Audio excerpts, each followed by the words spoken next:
kuasa Allah.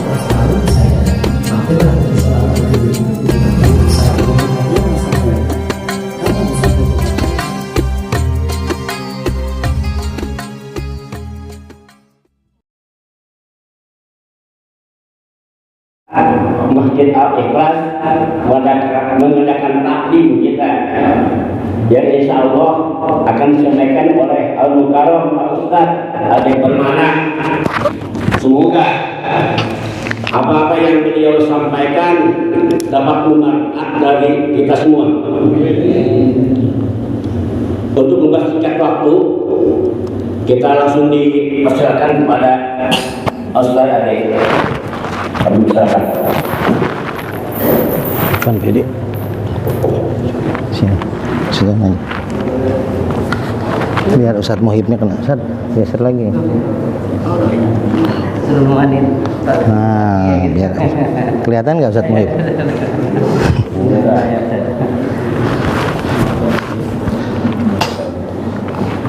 Mic-nya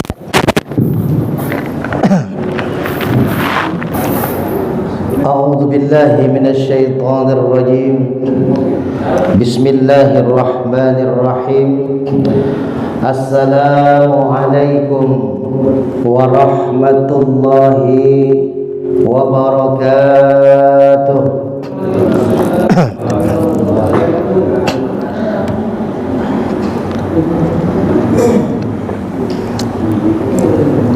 Alhamdulillah Alhamdulillahilladzi qad a'tana ni'matan katsiratan wa kabiratan lana wa hiya ni'matul imani wal islam. Ashhadu an la ilaha illallah wahdahu la syarika lah wa ashhadu anna Muhammadan 'abduhu wa rasuluhu la nabiyya ba'dah. Allahumma salli ala sayyidina Muhammad وعلى آل سيدنا محمد كما صليت على إبراهيم وعلى آل إبراهيم في العالمين إنك حميد مجيد. Bapak-bapak hadirin jamaah Masjid Jami Al-Ikhlas yang dirahmati Allah Subhanahu wa taala, amin ya Allah. Puji syukur mari sama-sama kita panjatkan pada Allah karena kita masih diberikan kenikmatan iman, Islam, sehat walafiat. Apalagi hari ini hari tepatnya kemerdekaan Indonesia yang ke-79 ya Ustaz ya. 79 ya. Berarti udah sepuh ya. Alhamdulillah, mudah-mudahan di hari kemerdekaan ini kita berharap kepada Allah Subhanahu wa taala agar bangsa, negara, rakyat Indonesia semakin makmur, semakin sejahtera, semakin aman, semakin nyaman dalam beribadah. Juga kita diberikan oleh Allah pemimpin yang adil, pemimpin yang bisa memberikan kesejahteraan, keamanan, kenyamanan kepada rakyat Indonesia. Amin ya Allah ya Rabbal Alamin. Salawat dan salam semoga senantiasa tercurah kepada pemimpin alam Nabi besar Muhammad sallallahu alaihi wasallam, kepada keluarganya, para sahabatnya, dan mudah-mudahan kita yang hadir pada maghrib kali ini menjelang nanti sampai dengan kita isya berjamaah, kita tercatat, termaktub sebagai umat Nabi Muhammad yang mendapatkan syafaatul uzma di yaumil akhir nanti. Amin ya Allah. Bapak-bapak hadirin yang dirahmati Allah, sebelum nanti kita sama-sama kita merenungkan kajian hikmah pada maghrib kali ini, mari sama-sama kita baca suratul Fatihah untuk menambah keberkahan pengajian kita. Wabil khusus kita doakan Ketua DKM Masjid Jami Al-Ikhlas beserta para pengurus, para ustadz, para imam, para donatur, dan para jamaah yang terus memakmurkan masjid al-ikhlas. Mudah-mudahan diberikan kesehatan oleh Allah Subhanahu wa taala. Hartanya yang diberikan, yang dikeluarkan di masjid ini menjadi jariyah terus sampai dengan kita meninggal dunia, dan mudah-mudahan tercatat sebagai orang-orang yang memakmurkan masjid Allah Subhanahu wa taala. Ala hadiniyah wa kullu niyatin salihah wa ila hadratin nabi. Al-Fatihah. A'udzubillahi minasyaitonir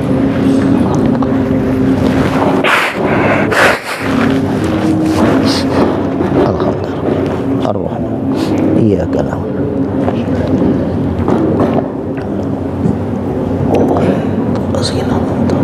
Ghairil maghdubi 'alaihim waladdallin. Alhamdulillah, ibu bapak yang dimuliakan Allah. Pada malam hari ini saya ingin masih membahas di awal-awal sebelum nanti kita pakai kitab, karena penting sekali sebelum kita masuk kajian ke kitab kita mesti paham dulu, memahami, karena kitab ini kan hanya sebagai penambah, pemandu. Tapi paling tidak kalau hati pikiran kita sudah mulai terbuka, pemahaman hikmah, enak kita dalam menggali kitab apapun, dalam mengkaji kitab apapun nantinya.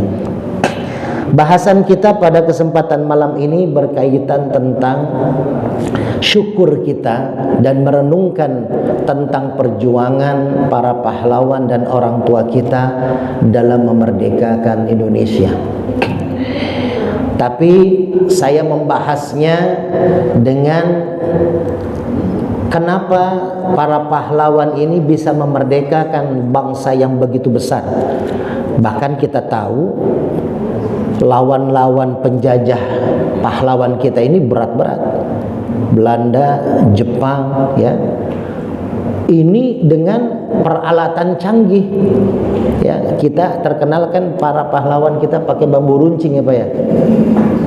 Sampai ada yang bilang, kenapa mesti pakai bambu runcing? Bambu runcing kan ditajeminnya pakai golok aja kan gitu Pak ya. Tapi itu tanda bahwasanya alat para pahlawan kita itu enggak semewah, sehebat daripada para penjajah. Tapi toh ternyata bisa.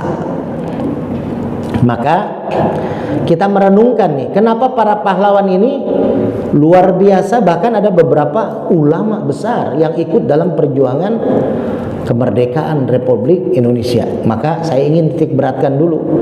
Ini kan sekarang lagi polemik besar banget ya. Bagi saya besar Pak, di Indonesia ini polemik tentang keributan para ulama kita ya dengan para habaib. Nah, maka mesti bagaimana kita sebagai umat. Nah, saya ingin menitip pesankan. Pertama Pak, jangan kita ikut-ikutan tanpa kita tahu dasar hukum. Jadi sekarang nih, ini mulai dipecah nih umat ya. Saya, guru-guru saya, para kiai, para ulama, 12 tahun saya pesantren di pesantren NU. Ya, tapi saya juga ada guru-guru Muhammadiyah, saya ada. Karena Muhammadiyah NU itu bersaudara. Ini tidak pernah ribut lah sebenarnya mah. Ya, yang ribut di bawah-bawahnya aja. Saya sahabat-sahabat, guru-guru Habib juga ada, bahkan dari zaman jadi Jakarta. Ya, ketua Majelis Rasulullah Jakarta Utara itu sahabat dekat saya, Habib Wokten, dan luar biasa akhlaknya bagus. Jadi kalau kita sekarang bingung menonton keributan yang terjadi, bijaksananya kita sebagai umat Nabi Muhammad SAW kembali kepada Quran saja, Pak. Apa kata Quran? Ya ayyuhalladzina amanu, hai orang-orang yang beriman. Ini Allah yang berkata, atiullah, taat kepada Allah, wa atiur rasul, taat kepada Rasulullah sallallahu alaihi wasallam. Ini dua kunci, Pak. Taat sama Allah, pegangan kita Quran. Taat sama Rasulullah, pegangan kita sunnah. Nah, ada lanjutan ayatnya, wa ulil amri minkum, dan pemimpin di antara kalian, minkum, ya, pemimpin di antara kalian, yang memimpin kita, Pak. Misalkan kita punya guru ngaji, nah itu pemimpin kita tuh. Misalkan kita punya kiai yang membimbing kita, itu kiai kita tuh, itu pemimpin kita tuh. Kita punya wali kota sekarang, Kiai Idris, berarti itu pemimpin kita tuh. Ya, untuk kelas atasnya lagi Jawa Barat, kita punya gubernur Pak Ridwan Kamil, itu pemimpin kita tuh. Sampai tingginya ya Presiden Republik Indonesia, itu pemimpin kita. Yang harus juga kita taati. Tapi perintahnya atiullah wa atiur rasul. Taat kepada Allah, taat kepada Rasul. Kalau dua kunci itu ada kalimat atiu, taat. Kalau udah ada kalimat atiu, tidak boleh diganggu gugat. Ya. Jadi kunci utama ayat ini harus benar-benar kita renungkan secara hikmah. Kita harus taat sama Allah, Pak. Pegangan kita Quran. Kita taat kepada Rasulullah, pegangan kita sunnah. Tapi kepada pemimpin tidak ada atiu, tapi wa ulil amri. Jadi ada kalimat setelah taat kepada Allah, taat kepada Rasulullah, wa ulil amri, kita ikuti. Ulil itu langsung mengikuti. Kita ikuti, kita hormati, kita hargai pemimpin kita, guru kita, kiai kita. Misalkan di sini ada yang ikutan jamaah para habaib ratib, ya berarti kita harus ikuti juga habaib yang mengajarkan kita. Tapi nah, ini ada syaratnya dalam Al-Quran. Wa ulil amri minkum fa in tanaza'tum bi syai'in. Nah, ini kuncinya, Pak. Kadang diputus tuh. Atiullah wa atiur rasul wa ulil amri minkum. Stop. Taat pada Allah, taat pada pemimpin, dan taat kepada guru. Padahal bukan taat, ikuti guru. Ikuti guru yang seperti apa? Yang gurunya itu kembali taat kepada Allah dan Rasul. Kalau gurunya itu, kita punya guru, kita punya kiai, kita punya habaib yang menyuruh sholat, nyuruh puasa, nyuruh zakat, nyuruh sedekah, ikuti, Pak. Itu kebaikan buat diri kita sendiri. Tapi kalau ada kiai, ulama, guru kita, imam kita, habib kita yang menyuruh untuk perang, apalagi dengan sesama muslim, ya, tidak perlu kita ikuti. Tidak perlu kita ikuti. Jadi yang kita ikuti itu ilmu yang disampaikan untuk kita menambah ibadah kita, menambah keilmuan ibadah kita. Kita mencintai guru kita karena Allah dan Rasulnya. Karena guru kita mengajarkan kalimat Allah, ilmu Quran dan ilmu hadis, ilmu sunnah, maka kita ikuti. Tapi kalau dia, kan setiap manusia itu pasti punya kekurangan. Kita ikuti yang baik-baiknya, jangan diambil yang jelek-jelek, kan gitu. Kan kalau ceramah tuh Ustadz, kiai, yang baiknya datang dari Allah, yang buruknya dari pribadi saya sendiri. Diambil yang baiknya, yang buangnya, yang jeleknya dibuang. Ya. Nah, dalam artian kalau ada sekarang kita melihat mana nih, kita pusing nih. Kita ikutan jamaah habaib, kita juga ikutan kiai-kiai NU, kiai-kiai ulama-ulama yang betul-betul mendirikan perjuangan kemerdekaan Indonesia. Ya udah, kita ada di tengah-tengah, Pak. Kita hormati keilmuannya, tapi jangan kita ikuti kalau tidak sesuai dengan Quran dan sunnahnya. Jadi lebih tenang kita, Pak. Tidak terprovokasi, ya. Jangan dikit-dikit mudah diprovokasi. Itulah kelemahan kita bangsa Indonesia, mudah terprovokasi. Itu masukan, saran dari saya sebagai saudara, ya. Jangan sampai kita nantinya mau mendekatkan diri kepada Allah, tapi nantinya malah kita berpikiran yang negatif, ya, kepada guru-guru kita. Nah, kenapa bangsa Indonesia bisa merdeka? Para pahlawan kita dengan senjata sederhana bisa memerdekakan Indonesia. Ternyata ada kunci-kunci sukses, kunci-kunci keberhasilan yang mesti kita renungkan pada kesempatan malam ini. Mudah-mudahan cukup waktunya. Tapi saya analogikan, saya logikakan seperti kenapa yang namanya kemerdekaan itu pasti akan dibahas tentang kebebasan. Yang namanya merdeka itu bebas. Dalam artian ketika orang sudah merdeka, bebas mau kemana aja. Ketika kemarin COVID 3 tahun kita nggak merdeka tuh, Pak, karena nggak bisa kemana-mana. ya, karena semua utama doa warga bangsa negara Indonesia. Itu yang memerdekakan adalah doa, Pak. Kenapa doa itu begitu hebat? Sampai di Undang-Undang Dasar 45 kita tahu Pancasila butir pertama ya itu adalah ketuhanan yang Maha Esa. Awalnya memang Allah Subhanahu wa taala ya Ustaz ya. Awalnya tuh itu kalimatnya yakin dan beriman kepada Allah Subhanahu wa taala, tapi dirubah ya dengan ketuhanan yang Maha Esa. Fondasi Pancasila yang pertama adalah tauhid. Kenapa? Karena para pahlawan mengakui tanpa kekuatan doa nggak akan bisa merdeka.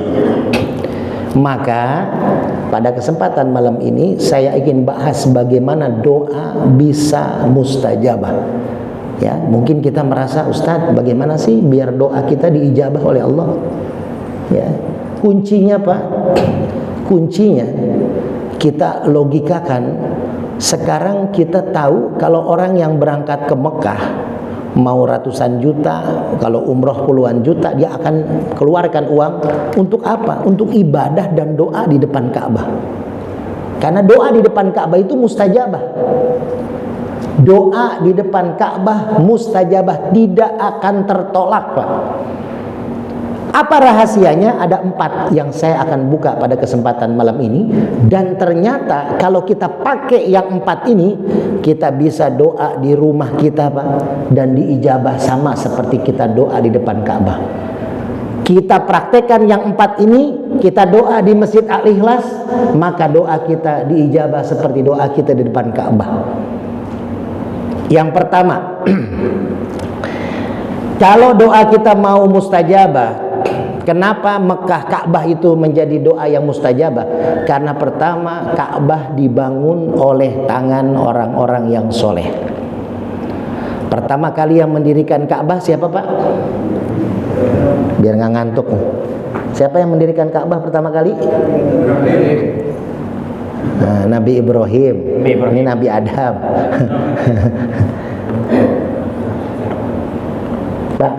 Pak Jiarkan. Nabi Adam. Ya, saya bukannya karena dekat sama Pak Jiarkan, memang benar Pak Jiarkan ya. Nabi Adam, tapi kurang lengkap Pak Jiarkan. Ada 2 orang. Yang pertama kali membangun Ka'bah itu adalah Nabi Adam dan anaknya Nabi Sid. Nabi Sid tidak termasuk 25 nabi ya. Ya, nabi itu banyak. Yang tercatat itu hanya 25 nabi. Nabi Adam dibantu oleh anaknya Nabi Sid membangun Ka'bah. Setelah membangun Ka'bah, ketika zaman Nabi Nuh alaihissalam terjadi banjir besar, hancur termasuk Ka'bah. Tapi pondasi yang dibuat oleh Nabi Adam dan Nabi Sid ini masih ada. Dilanjutkanlah, Allah menyuruh Nabi Ibrahim untuk meneruskan tiang dasar yang dibangun oleh Nabi Adam untuk dibangunkan Ka'bah. Nabi Ibrahim dibantu oleh anaknya Nabi Ismail alaihissalam. Tapi itu sejarah kita pasti sudah tahu karena di dalam kajian Idul Adha pasti dibahas. Yang jadi masalah, kenapa Ka'bah ini doanya mustajabah? Pertama, karena Ka'bah dibangun oleh orang-orang soleh. Pertama Nabi Adam, Nabi Sid. Kedua Nabi Ibrahim, Nabi Ismail.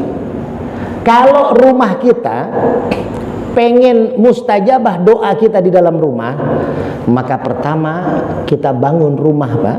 Kita bangun rumah kita, misalkan kita beli tanah, lalu kita bangun, maka uang yang kita hasilkan untuk membangun rumah itu dari hal yang baik. Coba Bapak misalkan melihat atau masuk ke satu rumah koruptor, mohon maaf ya, koruptor, dia dapat uang dari korupsi lalu bangun rumah mewah, Bapak diundang acara syukuran, masuk Bapak ke dalamnya, rumahnya mewah ya, itu terasa nggak nyaman, Pak. Kalau kita dekat kepada Allah, kalau kita beriman kepada Allah, nggak akan nyaman kita dalam rumah itu. Kenapa orang masuk ke masjid itu adem, Pak? Kenapa orang mau katanya hawanya panas di luar, kalau masuk ke masjid itu perasaannya adem, walaupun nggak sholat, cuma duduk, zikir, adem banget.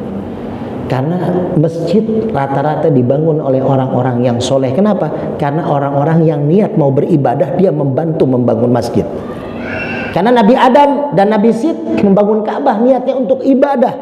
Ka'bah ini menjadi kiblatnya orang-orang sholat. Karena sholat itu sudah ada dari zaman Nabi Adam. Cuman sholat yang 5 waktu dengan cara prakteknya yang kita sekarang jalani itu zaman Nabi Muhammad, ketika kegiatan yang kita sama-sama tahu, peristiwa Isra dan Mi'raj. Sebelumnya sholat dari zaman Nabi Adam sholat. Nah, Nabi Ibrahim pun sama, membangun Ka'bah untuk menjadi barometer ibadah orang-orang muslim. Karena saat itu padang tandus, gersang, tidak ada kehidupan. Akhirnya adalah air Zam-Zam yang dimintakan oleh Siti Hajar kepada Allah, dikeluarkanlah air Zam-Zam. Itulah sumber kehidupan. Maka Ka'bah dibangun pertama dengan tangan-tangan suci, artinya dengan niat yang baik. Dengan niat yang baik dari hasil yang baik. Coba sekarang Bapak kalau memang misalkan mau bangun rumah, pisahin dulu nih. Oh, ini kayaknya ya harta saya agak remang-remang nih, misalkan ya. Ya. Nah, ini harta yang bersih nih, benar-benar hasil kerja saya nih, gaji. Ya, insya Allah kalau gaji itu bersih, Pak. Karena kita kerja dibayar dengan gaji. Ya, tapi kalau sampingan-sampingan, nah kita lihat dulu nih. Oh, sampingannya halal nih. Oh, sampingannya meragukan nih. Kita sisihin tuh, Pak. Bangun pelan-pelan rumah. Rasakan, Pak. Ketika rumah itu dibangun dengan niat yang baik, ya, dengan cara yang baik, maka dia akan mustajabah doa. Mungkin kita bisa merenungkan diri kita sendiri, kenapa kok doa kita di rumah itu rumahnya tidak menghasilkan doa yang mustajabah? Gitu. Itu yang pertama. Yang kedua, kenapa Ka'bah mustajabah? Ini bisa kita renungkan, Pak. Kalau kita berdoa di rumah biar mustajabah bagaimana? Yang kedua, kenapa Ka'bah itu mustajabah? Karena ada satu rahasia. Ini Bapak kajian ini Bapak bisa buka di YouTube atau di Google, atau Bapak cari bukunya. Bukunya itu judulnya tentang keajaiban Ka'bah.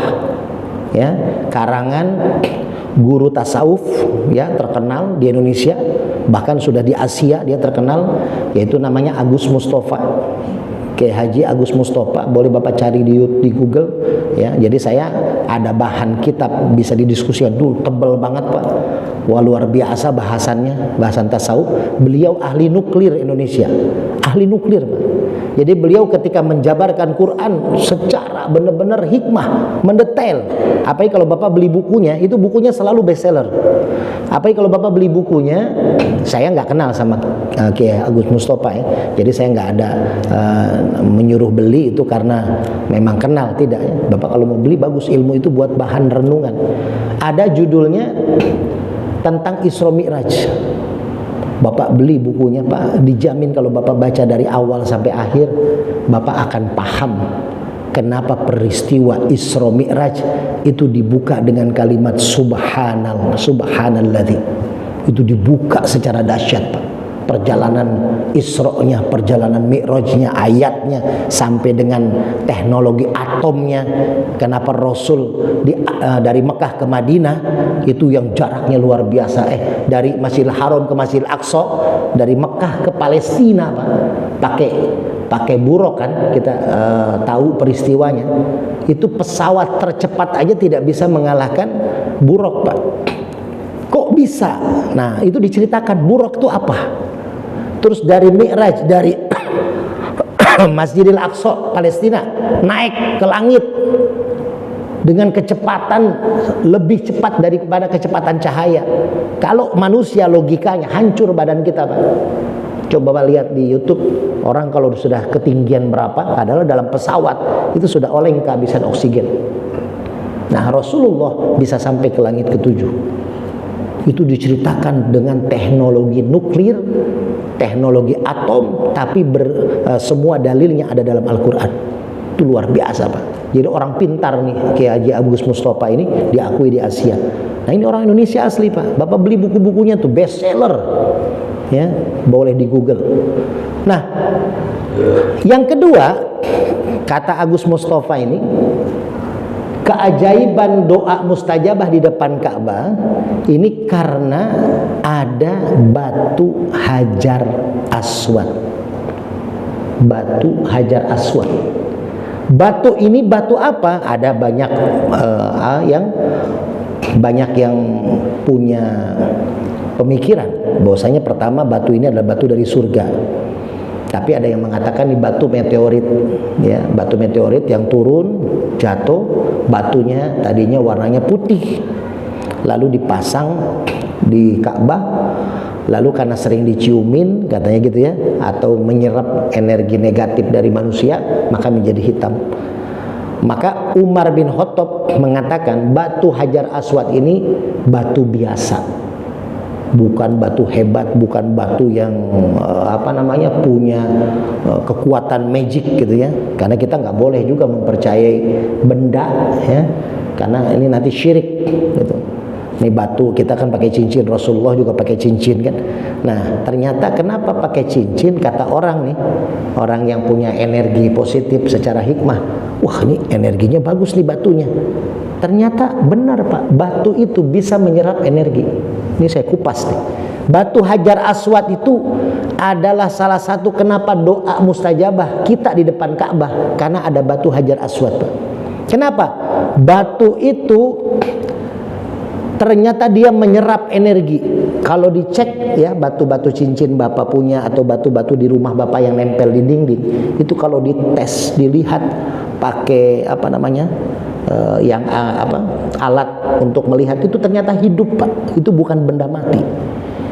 Jadi kalau orang terus-terusan berzikir, baca Quran di satu ruangan, misal Bapak di rumah bikin kamar khusus, itu Bapak sholat malam di situ, ngaji Quran di situ, zikir di situ, coba tes Pak. Kalau Bapak punya satu ruangan kosong, jangan dijadikan gudang Pak. Itu malah makhluk-makhluk yang nggak baik ngumpul di situ. Kalau dikosongin, apalagi sampai 41 hari kosong, Bapak rasain agak males masuk ke ruangan itu. Maka jadikan ruangan itu ruangan musola kecil. Pasang sejadah, Bapak sholat di situ malamnya, zikir di situ, ngaji Quran di situ selama 41 malam, 41 hari Bapak tes. Itu beda auranya Pak. Karena menyerap energi. Masjid-masjid itu kenapa adem? Karena batunya menyerap energi. Orang yang sholat, orang yang ngaji, orang yang zikir diserap. Ini ada seorang pengobatan tradisional, tapi dia orang non muslim Pak. Karena ada pendeta-pendeta non muslim. Saya punya teman pendeta di Tanjung Priok dulu, ya, dia juga suka bikin pengobatan massal Pak. Ya, dia dekat sama saya. Tapi dia juga kalau ada masalah berobat ke kita gitu. Non muslim pendeta. Ya, itu dia tuh biasanya memberikan pengobatan massal. Jadi dia sewa satu gedung, ya, satu lokal di dalam gedung itu, baru dia undang beberapa yang mau berobat, orang-orang non muslim gitu ya. Nah satu saat dia mau mencari gedung di Jakarta. Nah akhirnya dia dianterin sama OB untuk mencari lantai berapa yang kira-kira cocok untuk pengobatan. Ya, karena energinya harus positif kata dia. Dicari sama dia, adalah lantai 3 Pak. Lantai 3 ini, seluruh lantai ini ada isinya, ya. Ada yang dipakai aula rapat, kan itu paling hanya seminggu berapa kali itu ya, rapat kantor. Ada yang dipakai HRD, ada yang dipakai apa. Nah, lantai 3 ini dipilih sama si pendeta itu. Kata pendeta itu, nah ini bagus nih ruangannya nih. Saya mau pakai ini ruangan ini untuk pengobatan massal. Si OB ini yang orang muslim kaget. Kenapa Pak di antara beberapa lantai Bapak milihnya lantai 3 ini, padahal lantai yang lain banyak yang lebih bagus daripada lantai 3 dan bisa dipakai buat pengobatan Bapak. Ini energinya bagus katanya. Energi di ruangan ini luar biasa. Kalau saya ngobatin massal di sini akan lebih mudah. Emang ini ruangan apa? Kata si pendeta itu bertanya. Si OB bilang, ruangan ini kosong Pak. Nggak pernah dipakai kegiatan apapun, harian nggak ada, hanya seminggu sekali dipakai sholat Jumat karyawan. Jadi ruangan kosong itu hanya dipakai sholat Jumat seminggu sekali Pak, selebihnya kosong. Tapi ternyata energi sholat Jumat hanya Jumatan sekali menempel di batu-batu dinding di lantai 3 itu. Makanya coba Pak, saya selama bertahun-tahun. Saya pindah dari Priuk ke Depok, saya bikinlah satu ruangan di rumah saya, walaupun kecil, itu ruangan khusus buat zikir, buat sholat malam, buat ngaji. Itu saya terus setiap malam kita zikir sampai subuh, saya nggak pernah tidur, walaupun cuma setengah jam, 1 jam kita zikir di situ. Itu selama bertahun-tahun, Pak. Awalnya rumah yang saya beli di Depok itu, Pak, di Cimanggis, itu orang situ bilang, Brimob situ bilang, RT situ bilang, itu rumah yang tidak pernah ditempati sama yang beli. Karena rumah paling angker di kampung situ. Rumah saya itu rumah paling angker di kampung situ, Pak. Jadi orang beli tanah itu nggak dipakai, orang bangun rumah tapi nggak dipakai karena ketakutan. Akhirnya dibelilah, makanya harganya murah.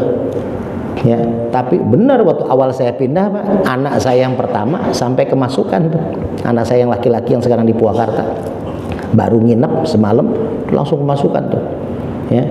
Nah, alhamdulillah dengan bantuan zikir, ternyata tempat yang paling angker sekarang menjadi tempat yang paling dinikmati oleh orang. Ustadz kalau ngumpul di rumah saya pulang jam 2, jam 3 nggak kerasa. Datang ba'da Isya, Ustadz saya nggak lama ya, paling sejam 2 jam. Ya mangga, ternyata jam 3 baru pamit, dia kaget. Nah udah jam 3 subuh, Ustadz. Gitu. Kenapa? Karena bukan rumah ini mah luar biasa, Pak, tinggi. Rumah kita mah loncat aja, Pak Jarkan tahu lah. Ya, cuma Ustadz Muhib nih, saudara saya belum pernah datang. Ya, ini juga sering ya Pak bagian dakwah kita ke rumah. Jadi ini adalah bagian daripada zikir, Pak. Bapak nggak percaya, Bapak coba rumah sekarang, kamar kosongin 1. Kamar kosongin 1.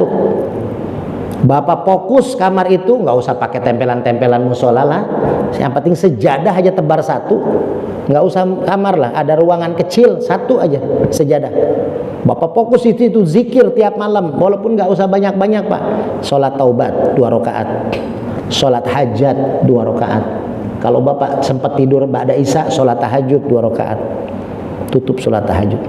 Bapak fokus zikir di situ, walaupun 2 aja. Sholat tahajud nggak usah 8 lah, takutnya ntar sekali 2 kali besoknya belum ya. 2 tapi istiqomah 41 malam. Bapak sholat malam di sana di atas jam 12, Pak ya. Di atas jam 12 malam Bapak tidur dulu jam 2, jam 1 bangun. Sepertiga malam tuh, Pak, di antara jam 1 sampai jam 3 itu mustajabahnya doa. Bangun Bapak, niat bangun, lalu Bapak ambil air wudhu, Bapak sholat taubat di situ 2 rakaat, sholat hajat 2 rakaat, sholat tahajud 2 rakaat, Bapak ngaji Quran walaupun cuman beberapa ayat. Wabil khusus kita baca kulhu 3 kali, al-falak sekali, an-nas sekali, ayat kursi sekali. Zikir Bapak istighfar 100 kali di situ, tutup sholawat 3 kali. Coba rasakan 41 malam, Pak. Kalau anak Bapak, cucu Bapak rewel, ya, kepanas tiba-tiba, kata orang mah kesambet segala macam, aduh, jangan buru-buru manggil ustadz lah. Karena ustadz juga mungkin lagi tidur, kalau nggak biasa kayak saya, Pak ya. Kalau saya jam 1, jam 2 Bapak nyari, saya masih standby. Tadi malam saya ngobatin sampai jam 12 digiring-giring. Nah, dari habis Jumat, saya khotib Jumat di Al-Furqon dekat Samsat. Lalu saya ngobatin di Jalan Giring-giring, dosen sampai sore asar, terus habis asar nambung lagi di Giring-giring 3 sampai jam 12 malam. Nah jadi saya mah nggak tidur kalau malam gitu. Nah tapi kalau ustadznya malamnya tidur, nah kita bingung kan. Udah Bapak ambil air putih, buka tutupnya, Bapak zikir di situ. Zikir apa Ustadz? Ya zikir yang kita biasain zikir. Ingat Pak, senjata doa itu jadi senjata. Mana zikir yang Bapak biasa dawamkan, itulah yang jadi senjata buat kita.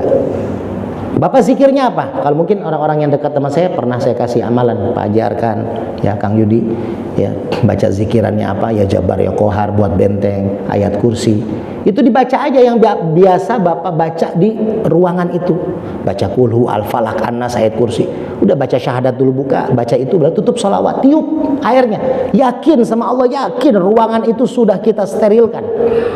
Kasih minum, usapin. Tadi jam berapa tadi? Jam setelah saya ngobatin pengurus DKM Masjid Al-Falah, ada saraf kejepit kata dia. Ternyata saya cek bukan saraf kejepit di kakinya. Ini 3 hari dia nggak bisa ke masjid, datang ke rumah. Ba'da zuhur saya obatin sampai menjelang asar. Habis asarnya ada yang mau berobat, orang Tapos, istrinya katanya kakinya tuh nggak bisa jalan.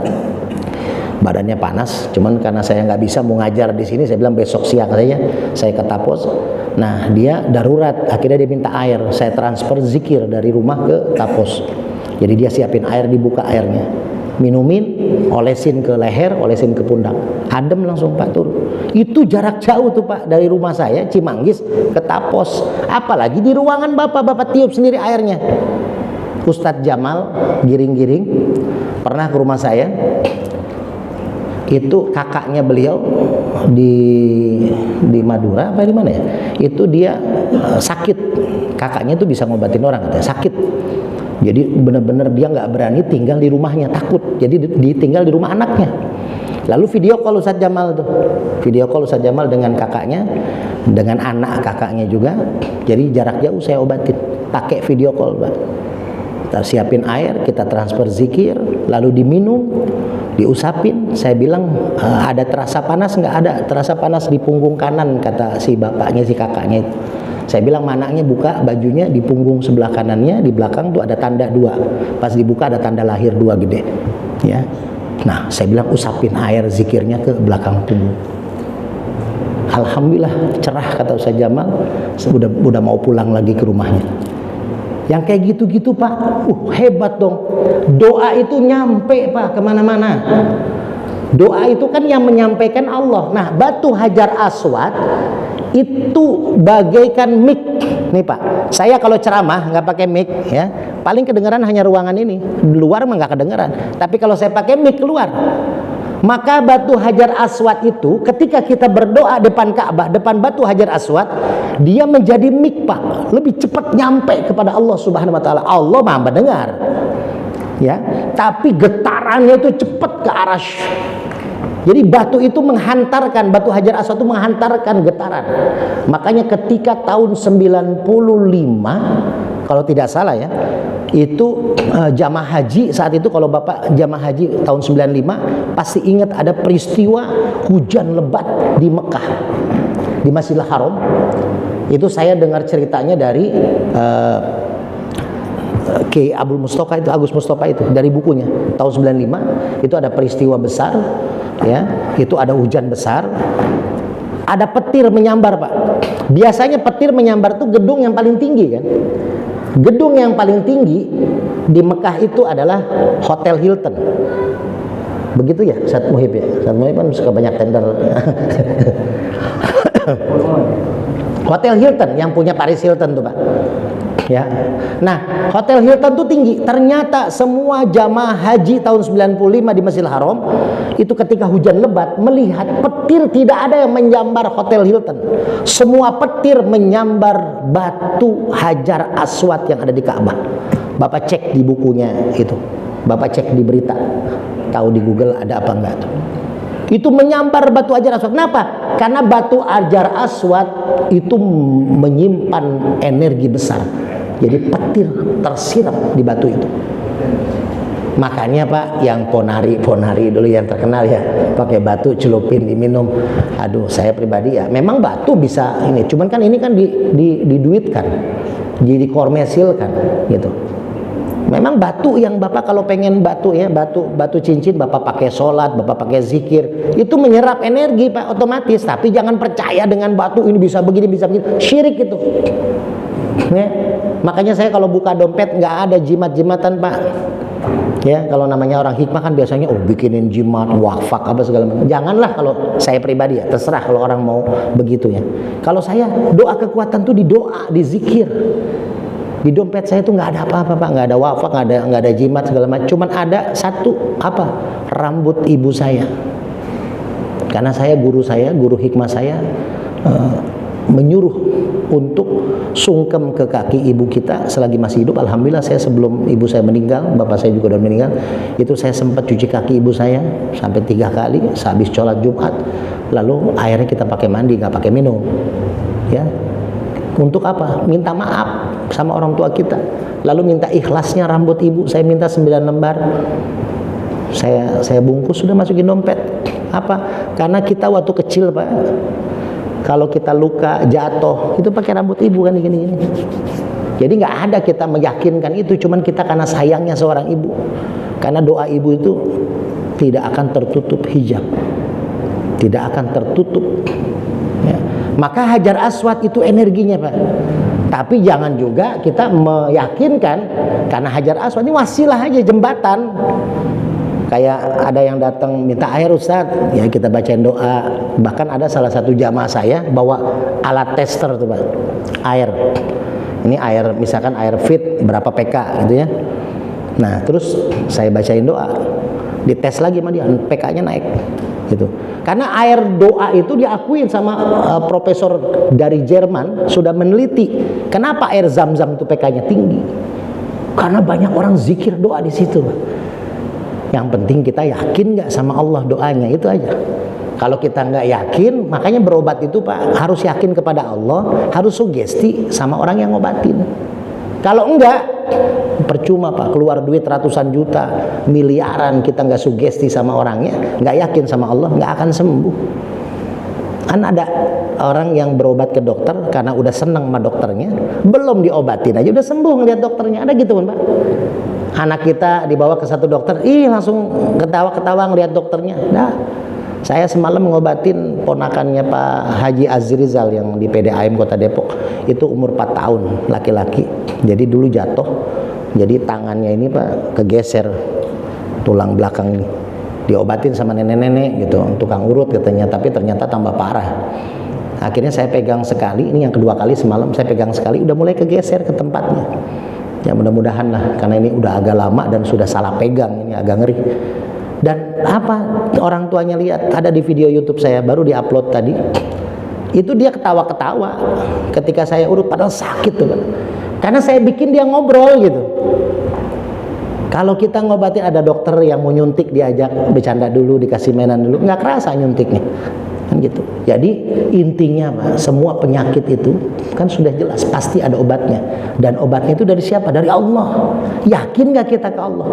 Minyak Al-Hikmah yang suka saya kasih itu mah cuman wasilah aja, karena ada zikirnya di situ, ada doa anak-anak yatimnya di situ. Kemarin saya hari Sabtu pulang pengajian di Masjid Al-Huda maghrib, saya 8:30 malam berangkat saya ke Purwakarta naik motor, Pak, karena saya ada titipan amanah ya dari hasil minyak urut yang saya jual, kan saya sisihin 5.000 buat anak yatim. Lalu Pak Haji Arkan nitip juga buat anak yatim, Pak Haji Azrizal nitip juga buat anak yatim. Kita kumpulin, kita bagiin minyak ya, 200 santri kita bagiin dengan wali santrinya, para ustadznya, kita minta doa juga ya.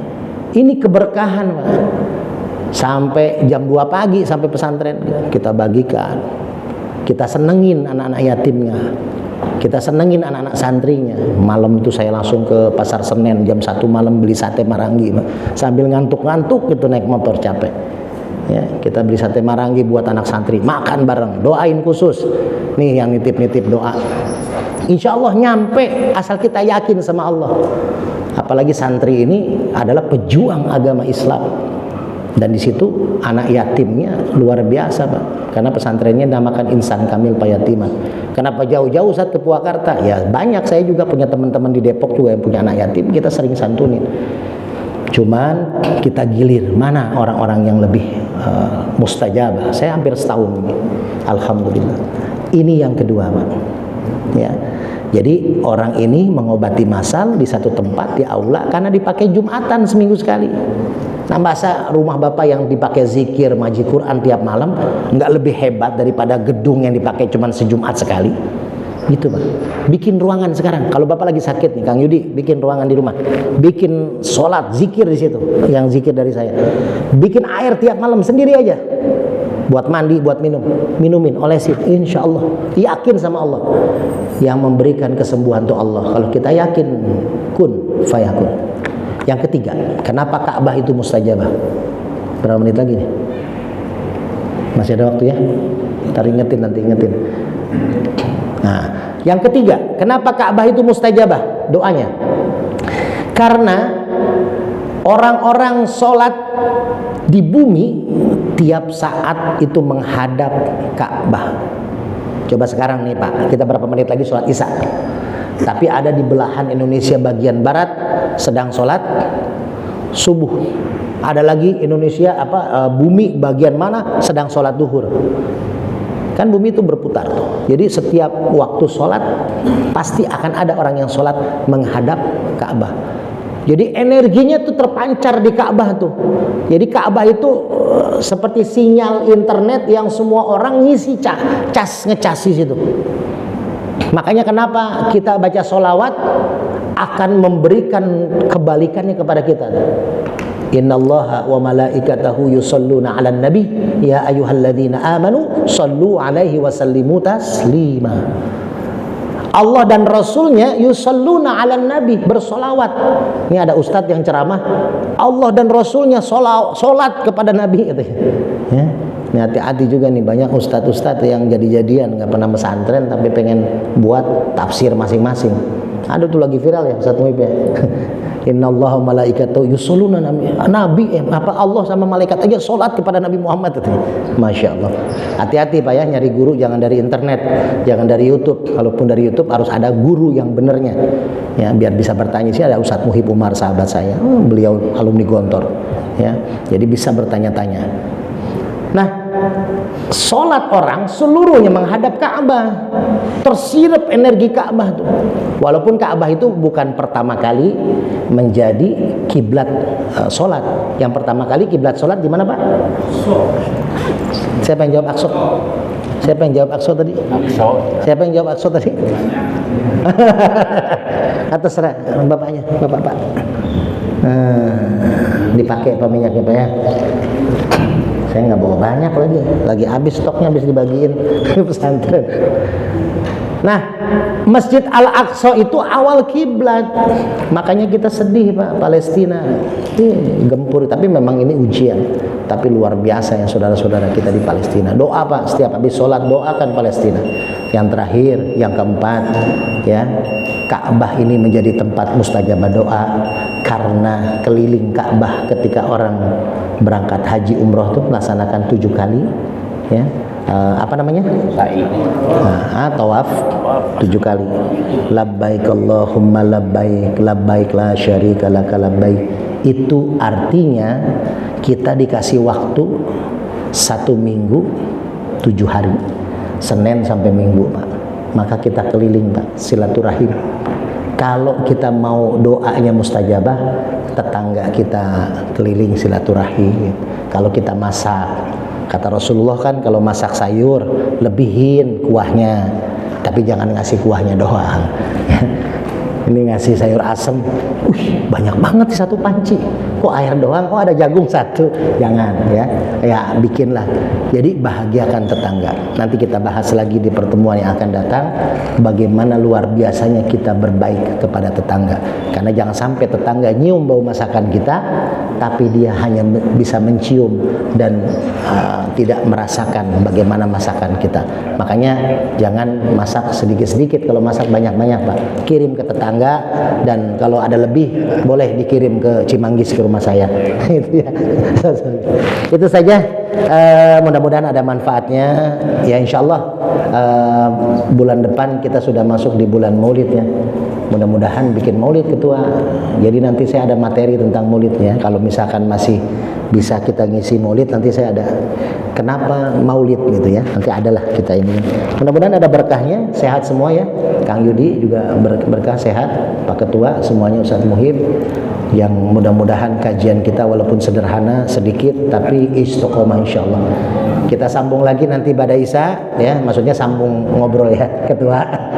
Itu saja, wabillahi taufik wal hidayah, walafu minkum. Assalamualaikum warahmatullahi wabarakatuh. Waalaikumsalam warahmatullahi wabarakatuh.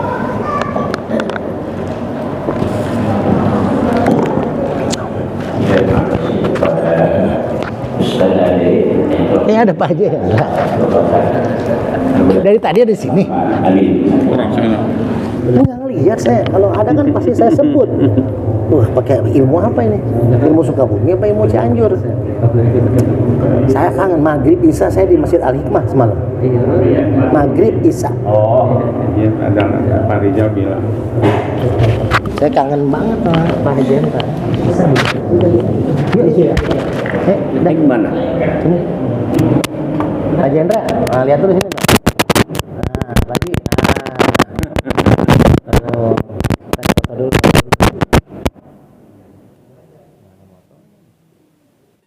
Alhamdulillah bersama Ketua DKM Masjid Giring-Giring Al-Hikmah, Pak Haji Hendra di Masjid Al-Ikhlas. Lagi serah terima minyak Al-Hikmah. Alhamdulillah sudah laku. Saksinya Sekitar banyak. 250 botol ya. Tinggal 2 selesai lagi. Saksinya banyak. Berkah nih banyak saksinya. Ada Ustadz Muhib, ada Pak Yudi, Pak Hendra. Ini berkah Pak Ketua ya, karena insya Allah nanti Amin. ya kita alhamdulillah dari hasil minyak ini mudah-mudahan akan ada keberkahan. Amin. Amin. Pak Hendra sehat, berkah selalu. Amin. Nanti mau ngambil lagi 1000 botol kalau udah habis ya. Jadi kalau daerah Giring-Giring sama Cakalele boleh nanti lewat Pak Hendra kalau pesan minyak. Ya. Al-Hikmah Basuka. Alhamdulillah. Syukron kasiron. Alhamdulillah nih Pak Ketua nyobain martabak. Martabak telur. Dari Pak Sanip. Bang Sanip nih. Koordinator. Beliau sesepuh di Priok juga nih, tempat satu kampung sama saya nih. Perjalanannya luar biasa, bulan kemarin cerita. Orang Priok nih, orang Priok nih. Iya. Sama saya juga, makanya saya cocok sama beliau kan. Sama-sama Priok Dulu kita. anak buahnya ini. Berkah tuh sama Sang Muhib. Udah Amin. Belang-belang buana. Dan kebetulan kita kajian hikmah rutinnya orang Priok yang ngisi kan. Nah, jadi Bang Sanip semangat, saya juga semangat ya kan. Ada martabak, ada kopi susu, berkah. Saya udah tua Pak Ustadz, bersyukur alhamdulillah Wah, bisa di masjid ini. Alhamdulillah. Ya, Berkah. Dengan sisa umur saya kapan dan kapan menit ini toh jam ini toh besok kita dipanggil kita ada di dalam masjid. Siap. Itu aja saya. Berkah yang penting ya. Alhamdulillah. Ayo, mantap. Bismillahirrahmanirrahim dengan para ustadz dan ketua DKM.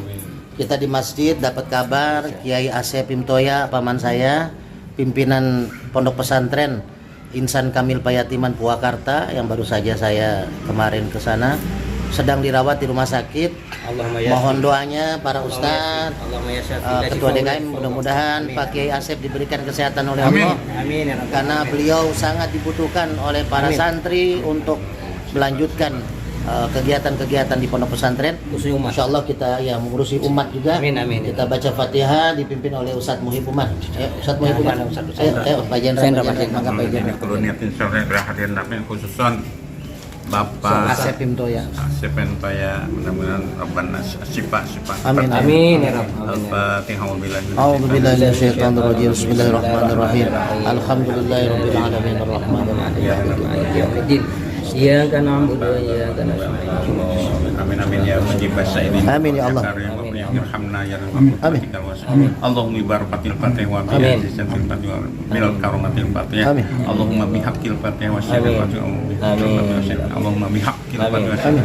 Allahumma ya farijal ham ya kasifal gham ya ya biyak wa ya ham ya dafi al bala ya Allah ya bala ya Rabb ya Allah ya subhanakallah tahiyatu bisan wa Alhamdulillahirabbil alamin. Amin ya Allah. Hatur nuhun para kiai, para ustadz, para ketua DKM, mudah-mudahan Kiai Asep diberikan kesehatan lagi. Amin. Shifaa'un tamam. Shifaa'un tamam. Allah yasfi. La shifaa'un la shifaa'ullah. Amin ya rabbal alamin. Assalamualaikum warahmatullahi wabarakatuh. Waalaikumsalam warahmatullahi wabarakatuh. Ya, baca Ustaz. Baca.